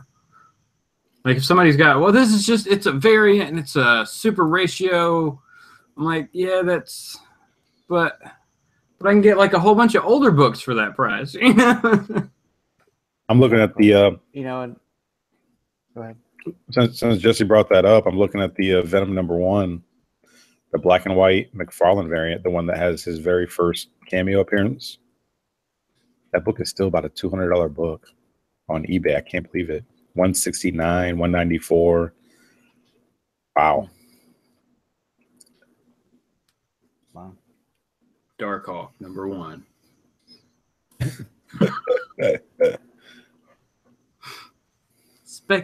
Toy speculation. Or Death's Head was the other one too, around the same time. Remember that Death's Head 2 #1? Yeah, man. Death's Head was cool. Death's Head was like the first person to ever break one of, or Death's Head 2 was like the first character to ever break one of Wolverine's claws. Yeah. It was in the future though. What? Here you go. That the one we're talking about, that Venom #6 with the McFarlane. Yeah. $1,550 sold on July the 21st. 1 in 1,000. Wow. Wow. It's crazy. Jeez. The other Valiant, one. Didn't Valiant have like a gold book, or they had like something? Oh, it was that first Book of Death, right? I think that's what it was. They had like a Book of Death variant that was like a 1 and something stupid, and those were like that first day they came out. They were several $100s. The EXO with the metal cover. Yeah. NES mentioned one too there. That was one that was insane for a while. They do some, like you just said, they do some pretty crazy ratio numbers for their books. But we've always said it on the show. The Valiant fans are diehard fans, and they don't care. They'll get them all. They do. They're bidding again.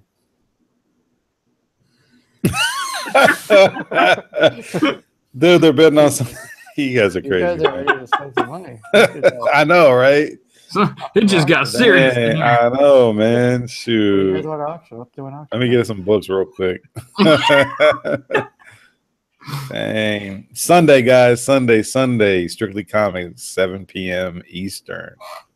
It's going down. Man. Well, you need to find one of those to sell. Apparently, there's an audience for that book.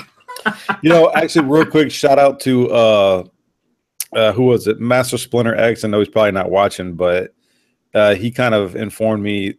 Y'all saw those Kid and Play comic books that I had. Yeah. He said number 8 or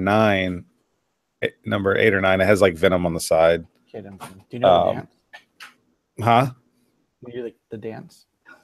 Nah, man. I'm not much of a dancer unless it's 2-step. But anyways, he said that book is hard to come by, and I looked it up, and he's right. That's like a $10 or $15 book, just that one in and of itself. And I didn't even know that until he pointed it out. I don't think I've ever seen it in the wild. Yeah. Dude, I didn't even know Kid and Play had a comic book. I don't think anybody's seen it in the wild. Everything these days. I mean, even the Pope has a comic Oh wow. book. Pope John Paul. Yeah, but I think Kid and Play had like a cartoon also for a second. Did they have a cartoon? They had the House Party movies, and then they had like but I know they had a cartoon. Dang. When you get your own cartoon, you're doing something. Right? Yeah, right. Reading the chat here. You guys are nuts. You guys are stupid. Oh god.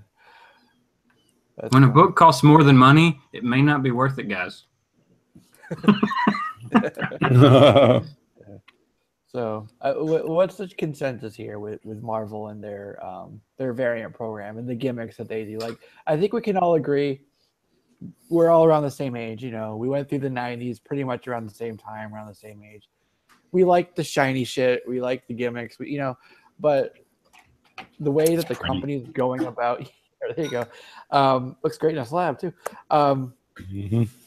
The way they're going about it, I think, is the thing that is rubbing people the wrong way. Like, people are very supportive and loyal to their LCS, generally speaking, and just that feeling that either we as the consumer are kind of being, having it stuck to us, or the shop that we want to stay in business is kind of being screwed in the process. It's just kind of, it rubs me the wrong way, I guess. It makes me really less likely not only to pick up the gimmick cover, but also just any of the covers or any of the, I keep calling them covers, any of the books, in general. So I don't know how you guys feel about that, but kind of my takeaway. Marvel hasn't done anything for the fans unless you speak with your wallet. So I don't care. I mean, I don't care if DC becomes a dominant of the big two and Marvel sales drop 25, 30%. I don't care, because people need to listen. Now, I know they're coming back to Marvel Legacy, which is cool and all, but the only reason why they're doing that is because they continue to reboot and people aren't buying their stuff. So I could care less. I'm only buying two Marvel books anyways this week. That's it. Yeah. I mean, I actually I saw your list, Jesse, and I went and looked to see what was coming out.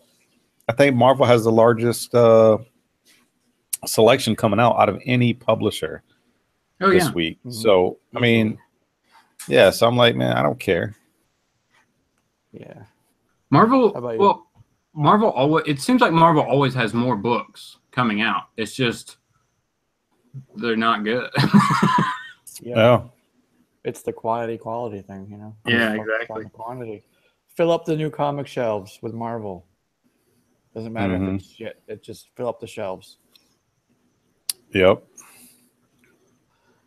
Yeah. So that leads us right into new books for tomorrow. What are y'all picking up? I got a few on my list. I don't know if you want me to run through mine first, but Sure. okay. So being that it's it's the middle of the month basically, big Marvel list, but it's still a pretty light week for me and not a whole lot of Marvel actually at all. The ones I am going to be picking up are actually going to be like the Kirby True Believers one, right? There's a couple of those I think coming out. Nice. Right. There's the one for Thor, which I think you'll also be getting, and Groot as well. So I mean, Kirby for $1, can't go wrong there. Right. There's a book that looks pretty cool called Redlands through Image. It's Jordi Belair and Vanessa Del Rey.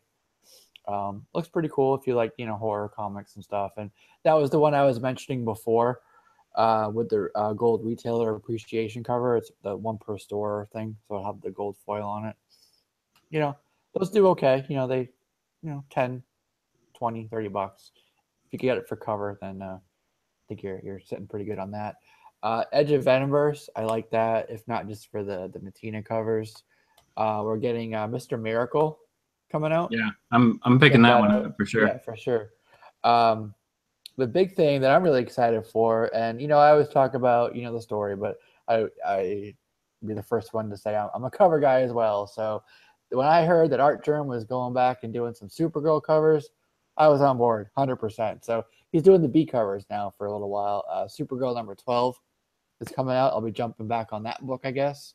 Let me write that down. That's going to be one to pick up quick. Those are sold out, and you can't always judge by, it's sold out on Midtown. It's sort of, you can use it as an indicator, but there's some demand for that book, let's just say. I'm also going to be getting Detective Comics. That's always on my poll. What about Dressed Pig number 1? I think that's fake. But I am getting the Cho covers for Harley still, so be getting that as well. So I see you buy a lot of Harley. Do you read them? I'm getting them for the Cho covers right now. Okay. I want a full set of Cho covers. So these are going to be, if you think of like Adam Hughes, Catwoman, that run there that everybody's picking up. Or you think of like, trying to think of some of the Art Germ stuff with like Batgirl. He did a few covers there, like the Hughes Wonder Woman books. A few years down the road, everyone's going to be going back to this and trying to pick up the Cho covers, and they're going to be picking up the Art Germ covers, for Supergirl, or they're going to be picking up the who was it? Joshua Middleton covers, for this rebirth. So that's how I see this. I'm not looking to flip it, but I want to get these books in the full set before I have to go back and chase them all down for 10, 20, $50. Yeah, no, that's a good idea. Yeah. So that's how I see that. And then Justin, you're going to be excited about this. Youngbloods made it up to issue 4. So What? It's on my list. Yeah, it's gone to double what it's tried to kick off that in the past. Where didn't it make it to like issue 2 and then it kind of fizzled out? I think there was yeah. I think like the last iteration only made it to like an issue 2. Yeah, if it made it to 2. Yeah. We're going to put the book out, and then we're not. Yeah, okay, so this is issue 4. I think we also get at the back of this book, this starts off the conclusion to that Blood Strike book that he tried to relaunch last summer that only made it to issue 2. So he's going to conclude that story in the back of the next couple Youngblood books. I don't understand, man. If you're going to do a story, follow it through. I don't know. Yeah, there's no telling. That's how I feel, man. Or just come out, man. Just come out in a trade or something. Like, why even go through all that? Just put them all out at once. Oh yeah, I know. There's too many books out there. People are gonna fall off. There's just too many. I'm right there with you though, Jesse. Edge of Venomverse is something that was on my radar. Venom 153. I'm going to continue to buy Venom as always. And as we get close to 1,000, I'm going to probably start buying Action Comics again. And I just put Detective Comics back on my list. So I think I'm going to see both of those all the way through to 1,000. I saw Redlands #1 also, which I'm definitely going to pick up. It's Image #1. And I'll probably get TMNT Dimensions X #2, but I'm like, man, didn't #1 just come out a couple weeks ago? So I don't know if either of you guys know, but is this an ongoing? Is this a limited? Because I didn't expect 12. I heard 12 parts. Okay, because I didn't know it was coming out twice a month. I had no idea. So, but I don't know if I want to. I don't know if I want to pick up all of them. You know, maybe it might just be better in trade. I don't know. But the one of the biggest things that I saw, I don't know if this is true or not, but I saw Spawn Vault Edition hardcover is supposed to come out tomorrow. Now I already pre-ordered mine on Amazon like back in May, and it's saying that it's not going to be shipped out. Mine's not going to be shipped out till next week, and I wouldn't get it until probably the week later. So I'm looking at 2 or 3 weeks out, something like that, before I even see it. So I don't know if that's just an error or what, but it said that Spawn Vault Edition hardcover is supposed to come out. That'd be cool. Of course, Spawn is always cool. What are you talking about? Yeah. Oh, the other thing I want to mention too, they're doing Images doing Jonathan Hickman month. So there's going to be a bunch of covers with Jonathan Hickman inspired related characters. art. Yeah, kind of like how they did the I don't know. They do that the theme month. So that's the next one. I don't know if I'm going to be picking those up, but. Like the only thing I'm getting that you guys didn't already mention, I guess, would be Red Hood and the Outlaws #13 comes out. Still been a good story. We're still going, like the life of Bizarro is still going on. Is that the one with the Superman, the bloody Superman Bizarro cover? Yeah. Okay, that's a continuation of that. Okay. So that was the first part of that storyline. So it's been a solid book. One of my favorite DC books, definitely, that's going on right now. And then we're getting Secret Empire #8. It's almost over, everybody. It's almost over. Didn't you say that like a couple months ago? Yeah. Yeah. Well, because then they added more books to the end. So oh my gosh. Didn't we say that when issue 1 came out? Right. Oh man, they're trying to milk that cow, ain't they? Shit. Oh yeah. Did you pick up any of the tie-ins? Did you read any of those? Not if they were like, I don't mean like the main series, but like minis by themselves, because there was a couple of them. No, I did not. I stayed away from all those. Okay. Yeah. I did. I learned my lesson with minis a long time ago, or a couple events ago. Secret Wars killed it for me. Oh man, well everything was a mini then. I mean, they swapped everything over. So the whole line was tight, But oh my gosh, I could have probably bought a quarter of what I bought for that event and then fine. Yeah, dude, I think I have a short box full of Secret Wars tie-in stuff. So that will never be worth anything. That's right. 25-cent bin. Oh my god, because there's still so many at every comic book shop. It's like that and Convergence. All the Convergence tie-ins. Oh well. Frank Castle and Secret Wars is so dumb. Okay, so there's a pretty hot artist. It's what's his name? Inyark Lee. He does some pretty good stuff. There's some pretty cool covers. But one of the ones he's doing is for Comic Exposure, and it actually has Frank on the cover. And my opinion is it looks really stupid. I can't stand that cover. Every time I look at it, like I feel my blood boiling. It makes me look. I don't know. Aren't the covers supposed to be good and the interior is supposed to be stupid? Yeah, that's what I thought. But it looks really like, I guess it kind of looks like what Liefeld would do with Cable, but more of a painted version. I don't know. 'Cause normally, Lee does some like really cool covers, like some pretty pretty good. But this one, I don't like it. Luckily, it's comic exposure. I'll say about that. But Jesus, come on. I don't know how. I'm not going to go off on a rant on that, but yeah. So it's a 5 Wednesday month. Yeah. But I feel like this is already the light week. Wait, is it? Yeah. Yeah. It is. No, we all agreed last week was kind of a light week. Last week was a light week too, though. Yeah. Yeah, true. Is it really a light week, or have we cut our pull list to the point where it seems like a light week? Hey, there you go. I mean, I'm only getting 1, 2, 3, 4, 6 books now, maybe 6 at the most. I cut my way back down. I culled my list by at least half. I want to, like you said, I want to jump back on Action. I hear it's pretty good. Yeah, it is. Yeah. Action's good, and we're only 15 issues away. Yeah. Mm-hmm. So 30 more weeks. What are you talking about? 15 issues? Yeah. No, they're doing 2 a week or 2 a month. Right. 15 times 2 is 30. 30. So 30 weeks.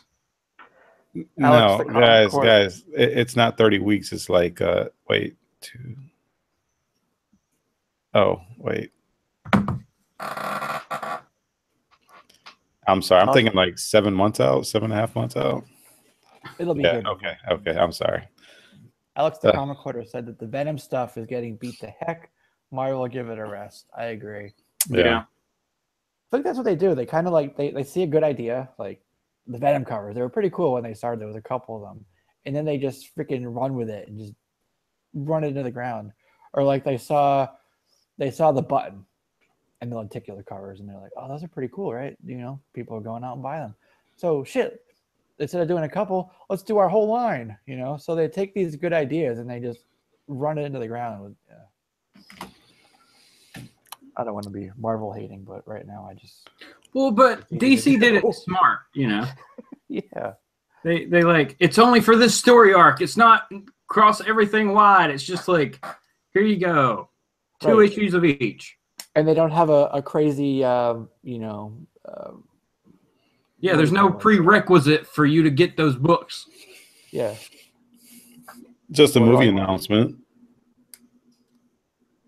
Well, I'm saying like you didn't have to order X of this to be able to get any of those, Yeah. Whatever. Yeah. I was gonna pick up the Generations Phoenix and Jean Grey book, but based on the response for the Incredible Hulk one, I'm not gonna get it. I am right there with you, man. That is exactly what I was thinking. I didn't even bother putting it on my list. I would have gotten it because I do like, Jean Grey and everything. Right. But if that issue, the Banner Hulk one, if that was any indication of what we're getting for the rest of this miniseries, and I know it's separate, but it's an anthological miniseries is what I'll call it. But I'll probably only get the Wolverine one, and that's it. Yeah, I'll probably just get Thor. Yeah. Let me ask you guys a question because Gomez actually asked us a while back, and I wanted to touch on it, but we didn't get around to it. He said, because we're talking about new books that are coming out, he says his LCS is doing a midnight release for Metal #1, August the 16th. Do you think it's worth going at midnight to get? I mean, I would say it depends on what your shop's doing for it. If they make it into a party or whatever, yeah, sure, it'd be fun to go and socialize.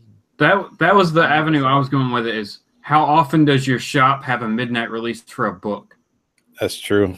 If it's really rare, which it probably is, go check it out, man. You go stand in line and talk to comic book fans and just have a good time. They'll probably have some pizza and some beers and some music, and so. But do you come in late to work, or do you call in the next day? What are you talking about? It's only midnight. Call from the shop. The music in the background. I'm not feeling well. Like, what's that music in the background? I hear strippers. Don't worry about that. I'm just not feeling good.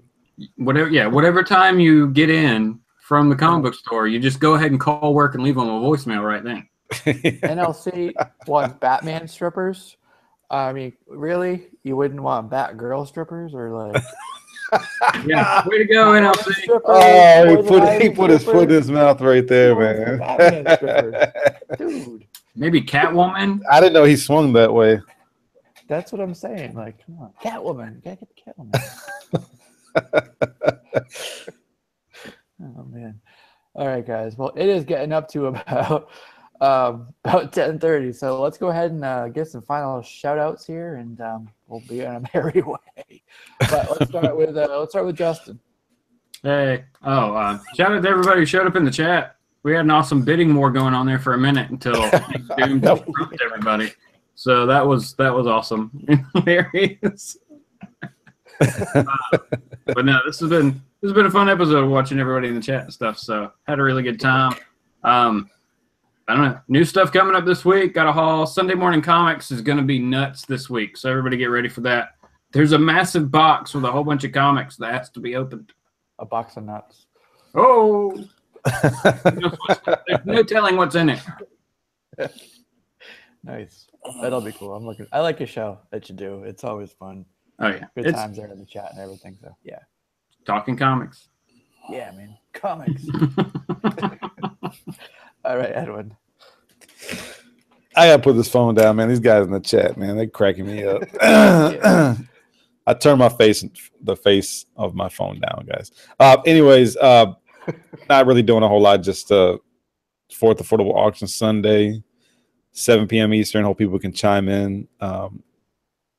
I still don't know what I'm going to have up for sale, but I think it's a pretty broad range of books. So I'm definitely going to have it more organized. I'm definitely going to have, so people aren't guessing what's next, I'm going to have the book that's going to be auctioned and then the book that's next up for auction next to that one. So check me out if you guys can do that. But other than that, not a whole lot, guys. Just doing a lot of pressing right now. I got Angel B sent me some books. Appreciate that, man. Got to press some stuff for him. And I'm actually pressing a lot of my own stuff because I got a huge submission. I just keep adding to it. I got to send that out because I got a 1,000 subscriber giveaway coming real soon. And there's some books that I'm sending out that I want to get back quick so I can use those in my giveaway. So that's about it.